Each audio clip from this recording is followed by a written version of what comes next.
रांची में प्रदेश बीजेपी प्रदेश अध्यक्ष बाबूलाल मरांडी ने की पीसी डीएमएफटी की योजना के घोटाले का लगाया आरोप। गोवा गोलीकांड की शहीदों को नमन, पूर्व सीएम चंपाई सोरेन ने किया नमन।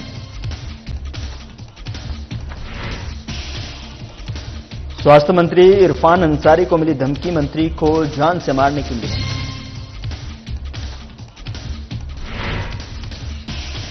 स्वास्थ्य मंत्री इरफान अंसारी को मिली धमकी, मंत्री को धमकी मिलने पर कांग्रेस ने जताई चिंता, कहा दोषियों के खिलाफ पुलिस करेगी सख्त कार्रवाई। जमशेदपुर में जन समस्याओं को लेकर बीजेपी कार्यकर्ताओं ने किया धरना प्रदर्शन, टाटानगर रेलवे स्टेशन चौक पर किया धरना प्रदर्शन। नमस्कार, मैं हूं आपके साथ गौरव राजेंद्र। बुलेटिन की शुरुआत करते हैं। राजधानी रांची के प्रदेश बीजेपी कार्यालय में बीजेपी प्रदेश अध्यक्ष बाबूलाल मरांडी ने संवाददाता सम्मेलन के माध्यम से पत्रकारों को संबोधित किया। संवाददाता सम्मेलन के माध्यम से भारतीय जनता पार्टी झारखंड प्रदेश ने बोकारो जिले में डीएमएफटी की योजनाओं के क्रियान्वयन में भारी घोटाले का आरोप लगाया है। दरअसल आपको बता दें कि बाबूलाल मरांडी ने इसके अलावा भी कई विषयों पर राज्य सरकार को घेरने का प्रयास किया। पत्रकारों को संबोधित करते हुए बीजेपी प्रदेश अध्यक्ष ने कहा कि खनन क्षेत्रों से सटे इलाकों के विकास के लिए केंद्र सरकार द्वारा शुरू की गई डीएमएफटी यानी कि जिला खनिज फाउंडेशन ट्रस्ट के क्रियान्वयन में झारखंड में भारी घोटाला हुआ है।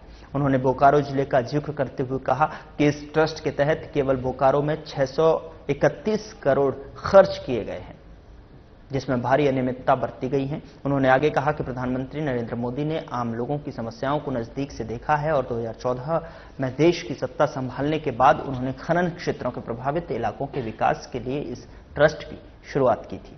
बीजेपी प्रदेश अध्यक्ष ने कहा कि इस घोटाले में राज्य सरकार की संलिप्तता से इनकार नहीं किया जा सकता। अब इसमें से एक बड़ा इंटरेस्टिंग, हम भी इसमें से अभी नहीं समझे हैं, तो हमने कहा आप लोगों से भी कहेंगे हमको मदद करना इसमें, और भी हम भी लगाए हुए लोगों को भाई इन्होंने कैसे कैसे किया है, क्या क्या ट्रेनिंग दिया है। तो पहला टेंडर किया है, उसमें 750 बच्चों को स्किल्ड करने के लिए 25,13,000 रुपया। दूसरा टेंडर किया है 750 बच्चों के लिए, दूसरा भी टेंडर है, ये 2,64,00,000 रुपया। तीसरा टेंडर किया है 600 बच्चों के लिए 2,20,00,000। चौथा टेंडर किया है 900 बच्चों के लिए 2,79,92,000 रुपया के लिए। तो में मॉड्यूलर किचन के नाम पर भी बहुत बड़ा घोटाला हुआ। मॉड्यूलर किचन क्या है? प्रति स्कूल पहला टेंडर हुआ है 73,71,228 रुपये। दूसरा टेंडर हुआ है प्रति स्कूल 65,57,240 रुपये। पूर्व मुख्यमंत्री चंपाई सोरेन ने पश्चिम सिंहभूम जिले के गोवा में गोवा गोलीकांड के शहीदों को नमन किया और साथ ही झारखंड के आदिवासियों और मूलवासियों के अस्तित्व और अस्मिता की रक्षा के लिए चल रहे आंदोलन को तेज करने का संकल्प लिया।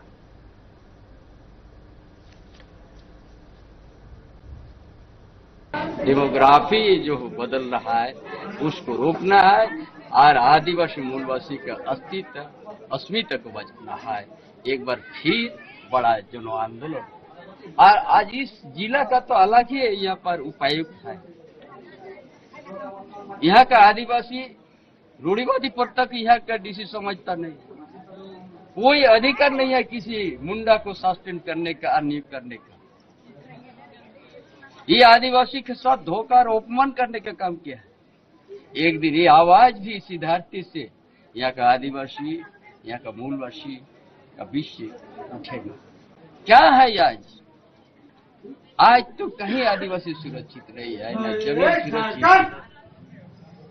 इसीलिए आज फिर एक बड़ा जन आंदोलन का जरूरत है। और जो आज महाजनी का दूसरा रूप जो दान पत्र दे के जमीन के जबरन कब्जा कर रहा है, इसको रोकना है। उधर झारखंड सरकार के स्वास्थ्य मंत्री इरफान अंसारी को उत्तर प्रदेश से जान से मारने की धमकी मिली। बता दें कि बोकारो परिषद में जो है मीडिया से बात करते हुए स्वास्थ्य मंत्री इरफान अंसारी ने कहा कि जिस प्रकार से रात में धमकी मिली है मैं सन्न रह गया, लेकिन मैं ऐसी धमकियों से डरने वाला नहीं हूं। वहीं मंत्री के पीए ने बताया कि जैसे ही फोन आया और इसकी जानकारी बोकारो एसपी और जामताड़ा एसपी को दे दी गई है। साथ ही पीए ने कहा कि मंत्री की सुरक्षा व्यवस्था को और मजबूत करने की बात की जा रही है।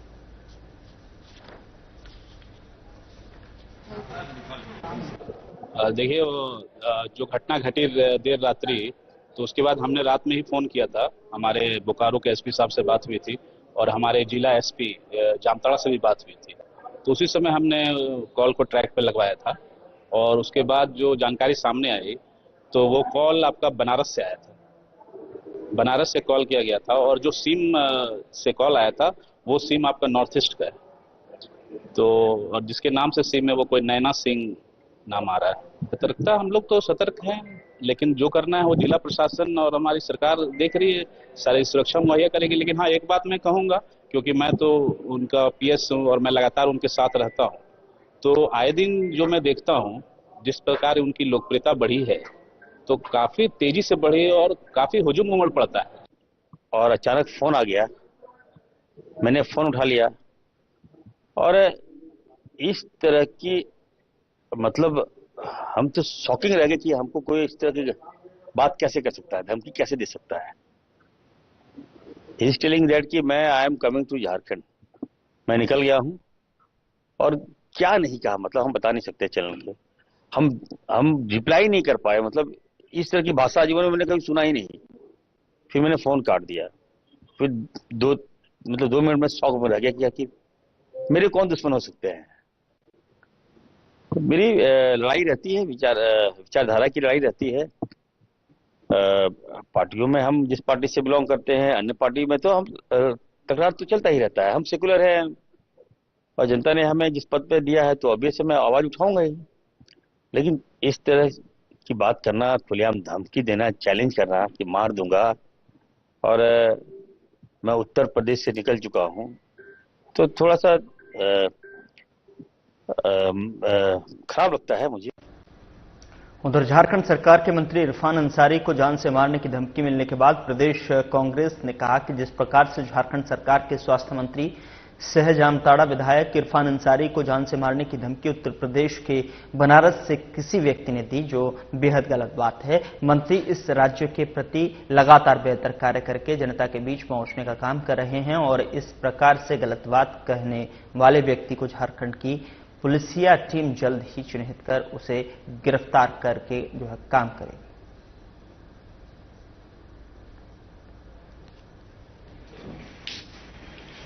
माननीय मंत्री महोदय को जो धमकी मिला है फोन से, निश्चित रूप से वो गलत है और जो लोकतंत्र में धमकी की कहीं कोई जगह नहीं है। और ये जहां धमकी मिला है फोन से, पुलिस उस पर उचित कार्रवाई कर रही है और ट्रेस करेगी और ट्रेस करके उसे गिरफ्तार करने का काम करेगी पुलिस। देखिए, अभी पूरी पुलिस का इंक्वायरी चल रहा है उसमें कि किसने धमकी दिया, फोन से दिया, कौन धमकी दिया, वो सारा जांच हो जाएगा। तब इसकी पुलिस पुष्टि करेगी, उसके बाद हम लोग बोलेंगे कि ये गलत चीज है। तो जो मंत्री को जान का धमकी देना, ये बहुत बड़ी गलत है और इसका मैं निंदा करता हूं। और साथ ही साथ मैं प्रशासन से आग्रह करूंगा कि उसे अविलंब गिरफ्तार किया जाए और उसको ट्रेस करके गिरफ्तार किया जाए। नहीं, उसी तो कोई अभी तक कि पुलिस जांच कर रही है, उसी तो कोई वार्ता अभी तक सामने आई नहीं। तो जो भी अगर फोन किया होगा तो कुछ न कुछ मामला होगा, तभी फोन किया होगा। और उधर जमशेदपुर में भारतीय जनता पार्टी ने क्षेत्र की जन समस्याओं को लेकर टाटानगर रेलवे स्टेशन चौक पर एक दिवसीय धरना प्रदर्शन किया। बताया गया कि यह धरना वर्षों से जो है लंबित बागबेड़ा बृहद ग्रामीण जिला पूर्ति योजना को धरातल पर उतारने, सड़क के जर्जर स्थिति को जल्द जो है दुरुस्त करने, बालू के अवैध उठाव पर रोक लगाने, बढ़ते आपराधिक गतिविधियों पर रोक लगाने सहित जो है अन्य कई मुद्दों को लेकर भी की गई। बता दें कि मौके पर भाजपा जिला अध्यक्ष सुधांशु ओझा ने कहा कि पूरे राज्य में सरकारी तंत्र पूरी तरह से विफल हो चुका है। जन समस्याएं लगातार बढ़ती जा रही हैं।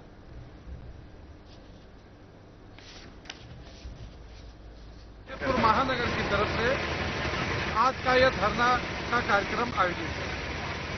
भारतीय जनता पार्टी महानगर में कुल 28 मंडल है, जिसमें से 5 मंडल स्टेशन के आसपास है।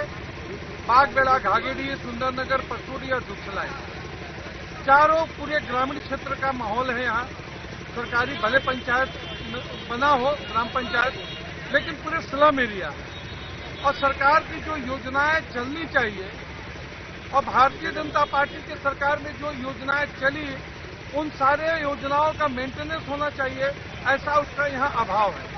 आप देखें, इस साल के बरसात में पूरे देश में बहुत ही घनघोर बारिश हुआ है और जितना ज्यादा बारिश उतनी ज्यादा बीमारियों का भी साम्राज्य फैला है। ऐसे क्षेत्र में सरकार यहाँ हाथ पर हाथ धर के बैठी हुई है। राष्ट्रीय युवा शक्ति संगठन द्वारा शिबू सोरेन को भारत रत्न से सम्मानित करने की मांग को लेकर आयोजित 3 दिवसीय पैदल मार्च का कल रविवार 7 सितंबर 2025 को रांची में भव्य समापन हुआ। इस मार्च में संगठन के केंद्रीय अध्यक्ष उत्तम यादव के नेतृत्व में सैकड़ों कार्यकर्ताओं ने 86 किलोमीटर की दूरी पैदल तय कर अपने संकल्प को दर्शाया। यह मार्च दिशोम गुरु के पैतृक गांव नेमरा से शुरू होकर रांची स्थित मुख्यमंत्री आवास तक पहुंचा, जहां कार्यकर्ताओं ने दिशोम गुरु के पर्यावरण संरक्षण, नशा मुक्ति और सामाजिक उत्थान के कार्यों को राष्ट्रीय स्तर पर उजागर किया।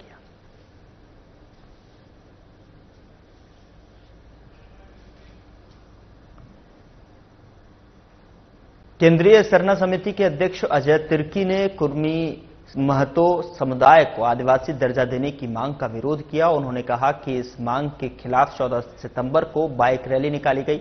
यह रैली रांची के मोरहाबादी मैदान से अरगोड़ा चौक, बिरसा चौक, सुजाता चौक होते हुए अल्बर्ट एक्का चौक तक निकाली जाएगी। बता दें कि सिरमटोली सरना स्थल में एक संवाददाता सम्मेलन में अजय तिर्की ने कहा कि कुर्मी महतो समुदाय को आदिवासी का दर्जा नहीं दिया जा सकता, क्योंकि आदिवासी जन्म से होता है, न कि स्वार्थ के लिए बनाया जाता है।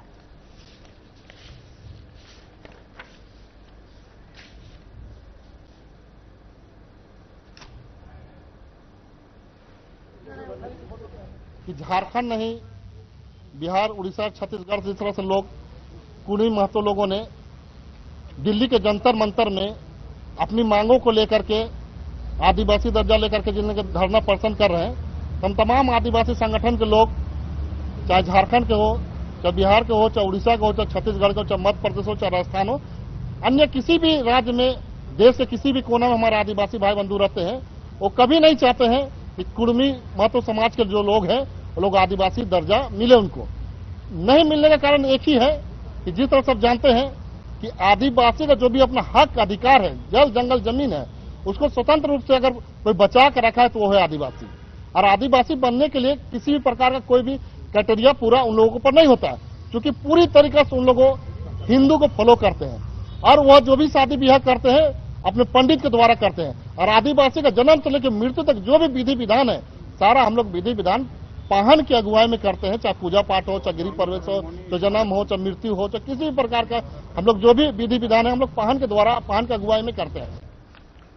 रांची निगम द्वारा सड़कों के किनारे से हटाए गए ठेला खोमचा को लेकर दुकानदारों ने निगम कार्यालय का घेराव किया।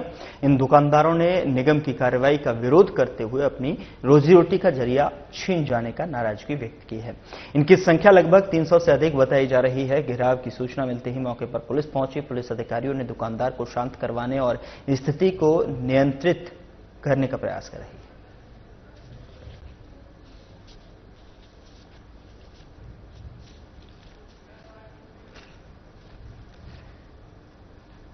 उधर बोकारो के बेरमो में विवादित सोशल मीडिया पोस्ट को लेकर एक धर्म विशेष में आक्रोश देखा गया। आक्रोशित लोगों ने बेरमो थाने के बाहर सर तन से जुदा जैसे विवादित नारे लगाए और इस मामले को लेकर जो है बोकारो एसपी हरविंदर सिंह ने कड़ी कार्रवाई का निर्देश दिया। पुलिस ने इस मामले में 6 लोगों को हिरासत में लिया है। इस संबंध में बोकारो एसपी हरविंदर सिंह ने कहा कि जब विवादित पोस्ट करने वाले को पुलिस हिरासत में लेकर कार्रवाई कर रही थी, ऐसे में विवादित नारेबाजी करना उचित नहीं है।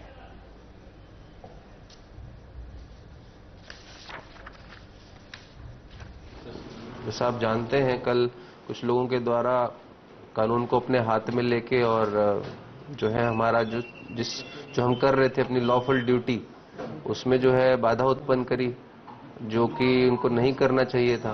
बिकॉज पुलिस जो है वो तो एज पर लॉ काम कर ही रही है ऑलरेडी। जो उनकी डिमांड थी वो पुलिस ऑलरेडी कर चुकी थी, तो उसके बाद इस तरह से करना ये बहुत ही खराब मानसिकता को रिफ्लेक्ट करता है।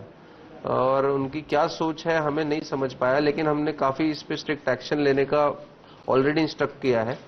कांड में प्राथमिकी दर्ज हो चुकी है, 6 लोग ऑलरेडी अरेस्ट हो चुके हैं, वो आज फॉरवर्ड हो जाएंगे।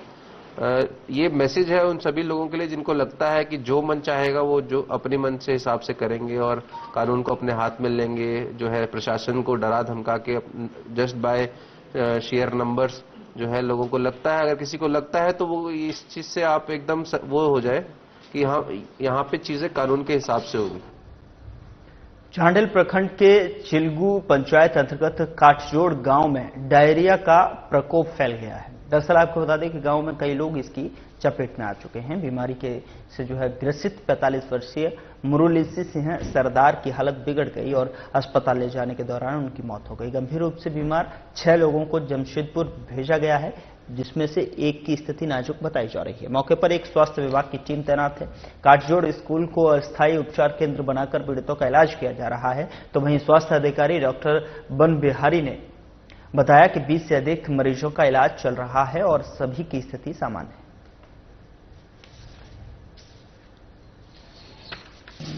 अभी हम लोग 3 ठो को आईवी फ्लूइड चला रहे हैं, है ना, मैंने मध्य विद्यालय काठजोड़ में, है ना, उत्क्रमित मध्य विद्यालय काठजोड़ में 3 ठो का हम लोग ड्रिप चला रहे हैं।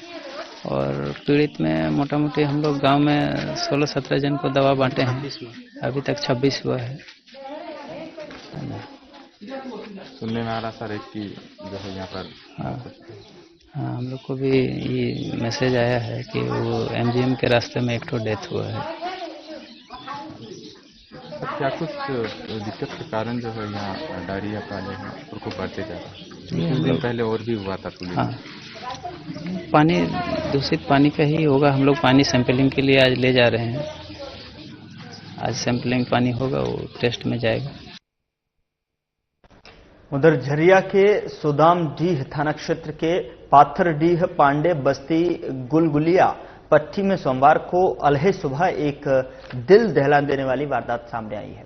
उमेश गुलगुलिया नामक व्यक्ति ने अपनी पत्नी सोनिया देवी की बेरहमी से पिटाई करने के बाद में गला दबाकर उसकी हत्या कर दी। घटना के बाद पूरे इलाके में सनसनी फैल गई। मामले की जानकारी मृतका के परिजनों ने जो है सुबह थाने को दी और सूचना मिलते ही सुदामडीह पुलिस मौके पर पहुंची और शव को कब्जे में लेकर पोस्टमार्टम के लिए शहीद निर्मल महतो अस्पताल धनबाद भेज दिया। फिलहाल पुलिस ने जो है आरोपी पति को हिरासत में लेकर पूछताछ शुरू कर दी है।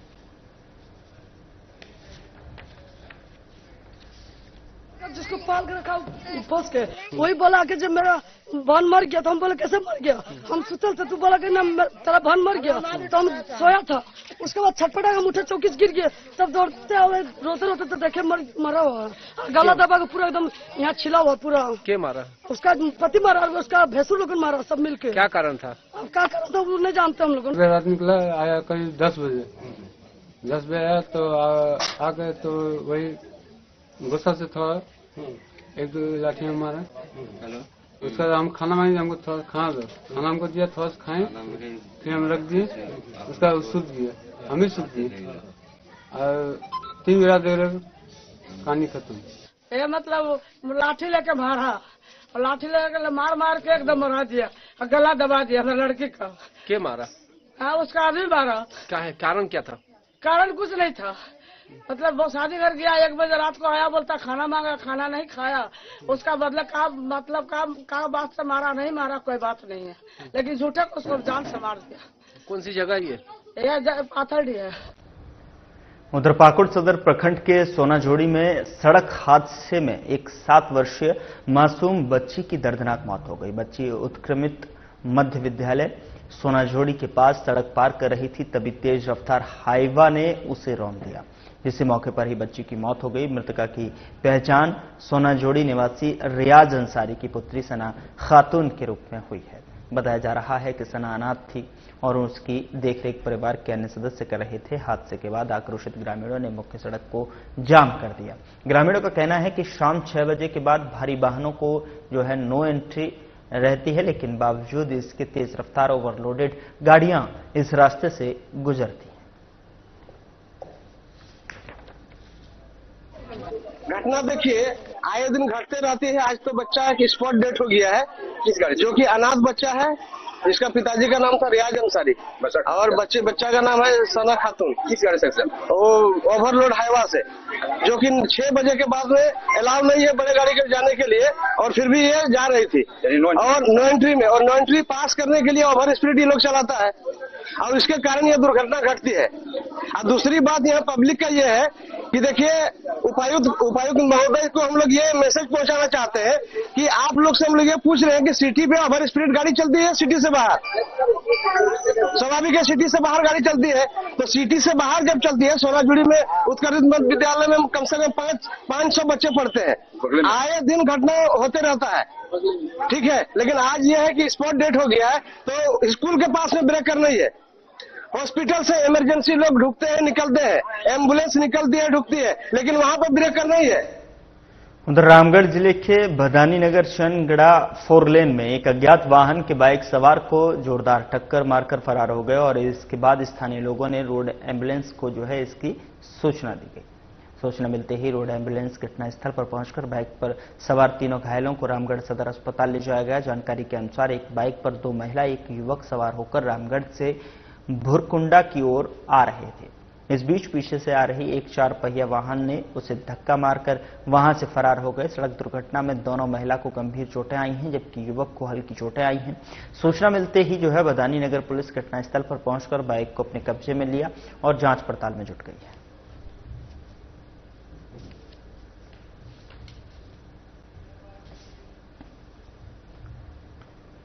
मुजफ्फरपुर जिले के मुशहरी थाना क्षेत्र के प्रहलादपुर गांव में इलाज के दौरान इंजेक्शन लगते ही 12 वर्षीय बच्चे की मौत हो गई। इसके बाद परिजनों और ग्रामीणों ने जो है एक झोला छाप डॉक्टर की जमकर पिटाई कर दी और शव को क्लिनिक के बाहर रखकर सड़क पर रखकर हंगामा किया। आक्रोशित ग्रामीणों ने 3 घंटे तक सड़क जाम रखी और घटना की जानकारी के बाद मौके पर पहुंचे डीएसपी मनोज कुमार ने आक्रोशित लोगों को समझाकर जाम खत्म कराया और बताया कि मामले की जांच की जा रही है, जो भी दोषी होगा उनके खिलाफ जो है कार्रवाई होगी।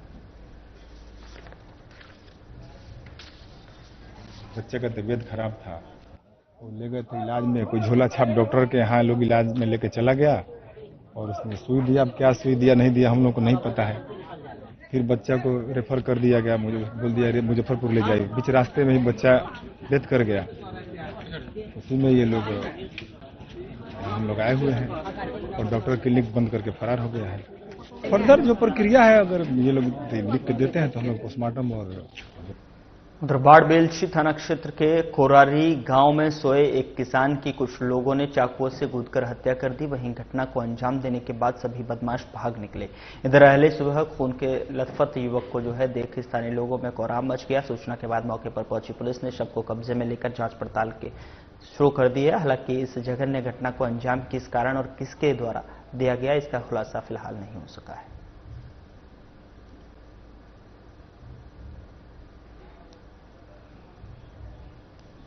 सूचना दिया गया कि कोरारी गांव में एक विपिन उर्फ टुल्लू महतो की चाकू गोदकर निशंस हत्या कर दी गई है। उनका सूचना पाकर हमने दल बल के साथ कोरारी गांव में मृतक विपिन के घर पहुंचे। देश भर के विभिन्न राज्यों में चल रही एनआईए की बड़ी छापेमारी का असर अब बिहार के कटिहार जिले के सुखासन गांव तक पहुंच चुका है। अचानक एनआईए की टीम ने सीमापुर थाना क्षेत्र के सुखासन गांव में धावा बोल दिया। इस कार्रवाई को इतनी गोपनीयता से अंजाम दिया गया, स्थानीय लोगों को जो है इसकी पहले से कोई जो है जानकारी नहीं मिली। छापेमारी के बाद इलाके में जो है अफरा तफरी मच गई है। गांव में लगभग आधा दर्जन ठिकानों पर एनआईए की छापेमारी अब भी जारी है। एनआईए की मौजूदगी और कड़ी कार्रवाई ने पूरे इलाके में दहशत का माहौल पैदा कर दिया है। सूत्रों के मुताबिक एनआईए की टीम ने सुखासन गांव के रहने वाले इकबाल को उनके घर से हिरासत में लिया। इसके बाद टीम ने इकबाल के परिवार को एक लिखित नोटिस भी सौंपा है।